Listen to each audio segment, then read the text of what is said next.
Hello, everyone. I'm Becca, dietitian by trade, mom 24/7, wife from the start, and when there's a few extra hours in the day, you might find me hitting the trails or on horseback. And I'm Kara, a therapist to women, a mom to a boy, an entrepreneur, mountain junkie, and a postpartum runner. And this is Fit for a Queen, a podcast that's devoted to the female athlete wanting to balance the teeter-totter of all the things we desire out of life as women. Performance, health, intellect, and taking time for self, even if we only get 1 minute out of the day. We're so excited to be bringing you the queens in the athletic world who have done just that. Okay, ladies, take a seat at your thrones, grab your crowns, and welcome to Fit for a Queen. Well, queens, we have Dr. Carolyn Silby today here. She's a Ph.D. and holds a doctorate and master degree of sports psychology from University of Virginia. She's a nationally recognized expert on the development of elite athletes, author of Games Girls Play, which I highly recommend, which is understanding and guiding young female athletes. She's a contributing author to Sports Secrets and Spirit Stuff, and The Female Athlete, and just released A Smart Girl's Guide, Sport and Fitness, How to Use Your Body and Mind to Play and Feel Your Best, from the American Girl. So anybody that has little girls, they'll love to have that book. Dr. Silby spent 12 years as adjunct faculty at American University and continues to serve as a consultant to their sport teams. She's worked on an individual basis with 2 Olympic gold medalists, over 20 Olympians, 2 Paralympian gold medalists, 4 world champions, 15 national champions, dozens of professional dancers, and hundreds of national team members and Division I student athletes team and their coaches. Whew! Yeah. As an elite athlete, Dr. Silby was a member of the national figure skating team. She later served on the U.S. Figure Skating Association Board of Directors, Athlete Advisory Council, and Sports Medicine Committee. Dr. Silby was appointed to the U.S. Olympic Committee, Athlete Advisory Council, Collegiate Sport Council, and Finance Committee. And currently she serves on the Sports Medicine Committee for the United States Figure Skating Association, as well as the Professional Skaters Association, and member of the Medical Advisory Board for American Ballet Theater. Formerly, she served as president of the board of the Southwest Women's Law Center and Education Committee for the Georgia O'Keeffe Museum. Dr. Silby has served as a spokesperson and consultant to the American Girl Company and is completing her second book with the company. She's a speaker for the U.S. Department of State Sport United program and has been a contributing writer to Sports Illustrated, Point Magazine, Cheer Professional, and is an expert advisor to Faith Popcorn's Brain Reserve Center for Sport Parenting and Title IX Sports.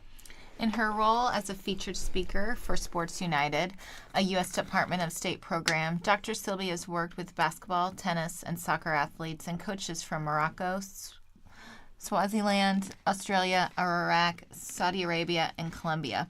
Dr. Silby is also a curriculum creator for Winning Play, a financial education program for high school students focusing on the psychological, emotional, and behavioral aspects of money. The program won the U.S. Department of Education's Excellence in Economic Education Award in 2010. She also serves on the advisory board for Fab Lab, a Fox television series aimed at encouraging girls to become engaged in the fields of science, technology, engineering, and mathematics. Dr. Silby is a sought-after expert and has appeared on numerous radio and television programs, including The Oprah Winfrey Show, CNN, True Television, ABC Wild World of Sports, Oxygen Television, NPR, and The Mitch Albom Show. She resides in Annapolis, Maryland, where she has active national practice. Ooh, you're quite a lady. Yeah. I don't know if anyone else, but I probably need a sports psychologist because it makes me so uncomfortable hearing my bio. Oh, so impressive. Thanks for being on. No, thank you. I've become a real fan of your guys' podcast, so I'm honored thank that you. you guys included me on your interviews. Well, and likewise, one of the reasons I reached out to you was reading The Female Athlete, and I think your book was mentioned in there, The Games Girls Play, and I've stepped into a new realm of life as now a mom and a coach, and I'm like, man, I have the chance to do things a little bit differently now as a mom, and it was really very helpful looking at all the different perspectives. So tell us about what inspired you to write that book. Sure. So Games Girls Play really came out of my own work, kind of in the early stages, actually, of my career. There was this explosion of women competing at very high levels. And so back in the 2000s, women started competing at the Olympic Games in record numbers. But there just also seemed to be such a lack of information in terms of how we could best meet the needs of female athletes, and that they had some special needs that I was seeing in terms of how they were experiencing adolescence, and then how that impacted their ability to meet their goals in their sport achievement, and also kind of enjoy that sport experience and feel empowered by it. And it's kind of an interesting thing. I had a client who happened to be represented, her agent, he was at the William Morris Agency, and one of the people on her account happened to work in the book division. And so we were just having lunch talking about this client, and the two agents said to me, well, what do you want to do with your career? And I said, oh, well, here's this explosion of what I just said to you. Mm-hmm. And they said, well, that sounds like a great book. Would you want us to work on that? And I said, wow, things in life sometimes just do really happen. Mm-hmm. And so that was what came of how Games Girls Play kind of came about. Yeah. What are some of the biggest take-homes that parents, coaches, and other young female athletes can learn from that you kind of talk and write about in the book? Well, in terms of the goals and objectives for my work with athletes, it's always first and foremost to try to help frame the sport experience for families so that the sport experience is seen and used to really help develop young girls and young boys into healthy, happy, and empowered adults. But our objective along with that is also to align sport performance with capability. So I'd say probably 90% of the people that are seeking out sports psychology services or work with me specifically are coming because there's a gap between what they're able to do on a daily basis and what they put out in critical moments. Mm-hmm. And that gap not only is frustrating, but it impacts the enjoyment of their sport experience. So we're trying to look at strategies to align performance with capability. Mm-hmm. But we always have to know that first and foremost, the job really is to make sure that they're having a healthy, happy, and empowered sport experience. Yeah, I know some personal, so as I'm reading it, it's funny, I would always go out and shoot around with my daughter and be like, okay, Maddie, you need to try to do this, you need to try to do that.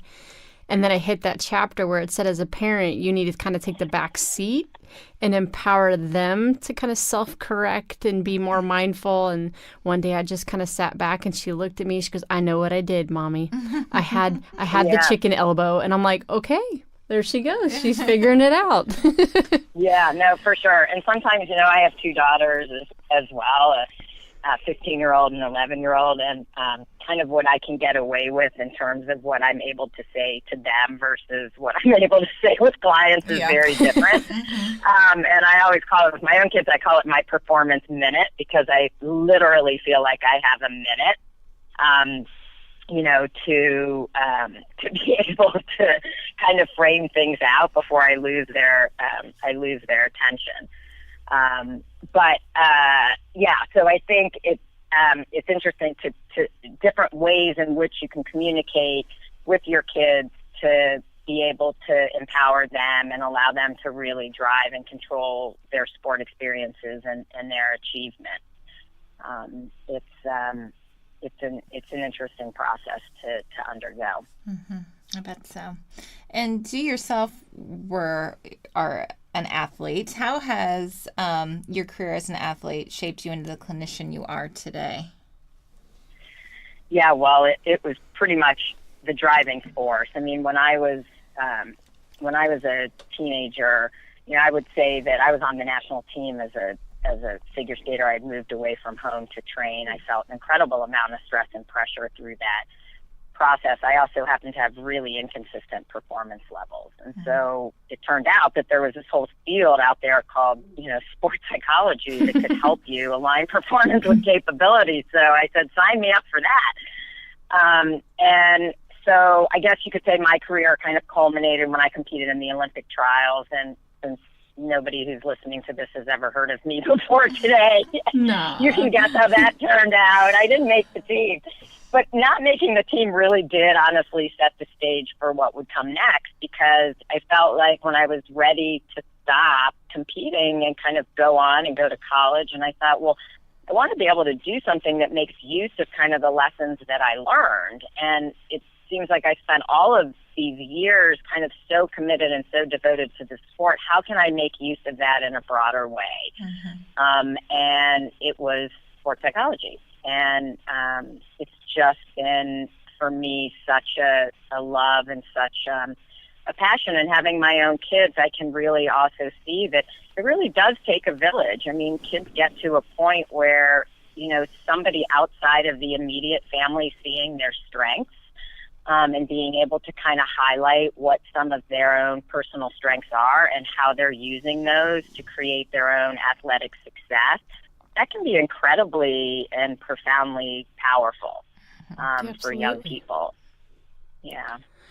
How do you walk so that? I hope I served that role. How do you walk that line of teaching your young female athlete or athlete in general to have a good work ethic but not push them or drive them too far? Yeah, it's a great question. I mean, so many high-achieving athletes, as I'm assuming your audience, all of us kind of have had that consistent theme through our life of sport and performance. And so I think we're all familiar that, to get really good at a sport, it does require a certain level of commitment and persistence and tenacity, and sometimes, an ability to set really high goals. And so that can kind of turn into perfectionism, and we see a lot of elite athletes who definitely are perfectionists. And so the problem that you have to be aware of is that, any of those qualities taken in the extreme are going to interfere with performance. And so there has to be a balance and there have to be boundaries. And so, it's great to set high goals and to go after them. It's also great to look at what you didn't do in terms if you failed to meet that expectation, to be able to really in a factual way look at that. It's not okay to turn on yourself and beat yourself up because you didn't, achieve that expectation. And so there has to be a boundary and there has to be some psychoeducation in terms of talking with young people kind of about, yes, in terms of we have to identify the qualities that allow them to be successful, but them also gaining an understanding that some of those qualities, they have to be able to have some balance and not allow them to be taken into the extreme where they would then disrupt performance. Great. Thank you. So I want to hear more about these books with American Girl. Again, having a daughter. Kira's got a son, but maybe they'll have some American boys at some point. Maybe. It's such a terrific company. They really work hard to make sure that they help young girls to have role models and empowering messages, and for them also to really be able to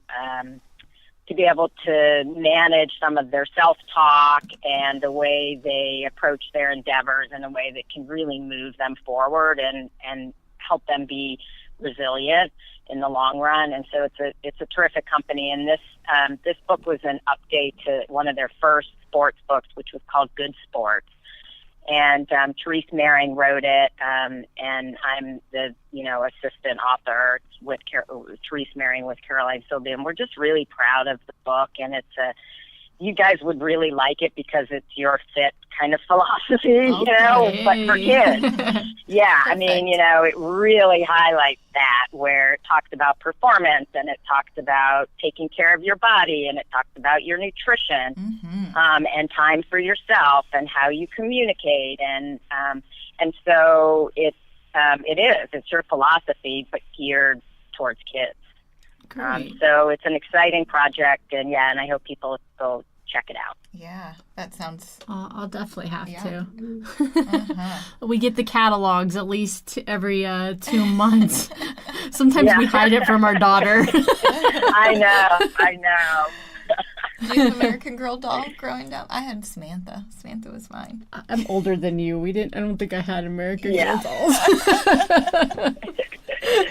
They weren't around. I had a just lot yet. of them around my house with Yeah, my I kids bet in so. those younger years. Yeah. Mm-hmm. Well, I love that. And that's one of the things that we hope to do is not only, a lot of times it sounds like we're speaking to the audience around our age, but we hope to have this Phit philosophy start from the ground up with children as, mothers instilling that and being able to keep them from some of the, sports anxiety or eating disorders or, body image concerns. Yes. So I think that's... Well, so... you guys, yeah, you go guys ahead. see it in your work, that kind of comprehensive approach. We so often are operating in these silos, go to the physician because you're injured, see the orthopedist because you're injured, go see the nutritionist because you need to get healthier eating habits. But to be able to kind of have things for kids where you show that, well, wait a second, these all interact and overlap, and one can impact the other, and I think it can be really, really empowering. I was just going to say that you see these personality traits in your kiddos, and Becca and me, we know more than we should, but it's like, how do we role model that balance, because we see some of those traits that are going to serve them very well, but can drive them in the wrong direction too if it gets too much. Completely. And I just, having as many resources available, and I love, one of the reasons why I love your guys' podcast is because it brings this community of people, and specifically women, together who are out there doing these things, right, and kind of promoting these messages. And there's so much overlap. We all may come from different backgrounds, and experiences, and maybe are applying our work in different ways. But it's really just been empowering for me personally, just to listen to some of the other women on your show, and you guys too. Just in terms of the work that you do, they're certainly good reminders, for all of us. So thank you guys. Oh. And well, thank you. And that's a good lead in for our last question. We ask all of our interviewees how they live out the Phit philosophy of balancing performance, health, intellect, and taking the time for self, especially as a mom with some kids that are probably busy themselves. So how do you find the balance out there yourself? Oh my goodness, I think I'm much better at helping other people do it. Right? We get that a lot. Right, but so I guess a couple things. I mean, I've learned over the years balance doesn't really mean equal time, to each of these components. So I feel like I've gotten a grasp on that. But the part that's sometimes hard, I guess I look at it more as it's an aspiration, that kind of balance. And I try, I guess, when I have a day or a moment, when you have that moment, it doesn't all happen, at least for me, it doesn't happen a lot, but when I have that moment where I go, oh my gosh, like this is one of those really great days. Like I had it all together today. I try to embrace it. Yeah. And then you go play the lotto. Yes, exactly. And it's like, okay, I got it, but I feel like what I really have to try to challenge myself to is being able to recognize that more often, and using cues. Like this is probably a totally stupid example, but this morning I was on a trail run, and I was so up in my own head that I went flying. I hit something and I just flew, and it's like, you know what? You can be up in your own head, but you gotta stop, and it was almost like me flying forward and like sprawling was my reminder. Oh, no. Like, stop. Oh, I was fine. Okay. But it was, like that reminder, stop, like you can't just allow that to go on. You have to have awareness, and it's constant. Like you have to work at it, and you have to be mindful and be able to kind of appreciate and take stock in what you have. And I think it takes work for all of us to do that. But I feel like I'm trying, and trying to stay aware and on top of that. I haven't gotten good at it yet, but but I'm working at it. And I do think that if the intention is there, and I think it's a lifelong process, really. Absolutely. Right. Yeah. Well, thank you so much for visiting with us today. I'm glad my daughter's birthday's around the corner, so maybe I'll at least get her some American Girl books. Save up for the dolls. Terrific. Well, thanks again, and we look forward to running into. Were you at Kansas City for the U.S. National Championship? Figure skating? For the yes. I go to national championships every year, and actually, my big trip this year was for the Olympics, so I was gone. That was fun. That was a real test of balance because I was gone for 3 weeks. Oh my gosh! So yeah, that was the longest I've been gone as a parent. So that proved to be challenging, but a great experience. Yeah. Well, good. Good. Well, I hope you enjoy the rest of your day and stay on your feet.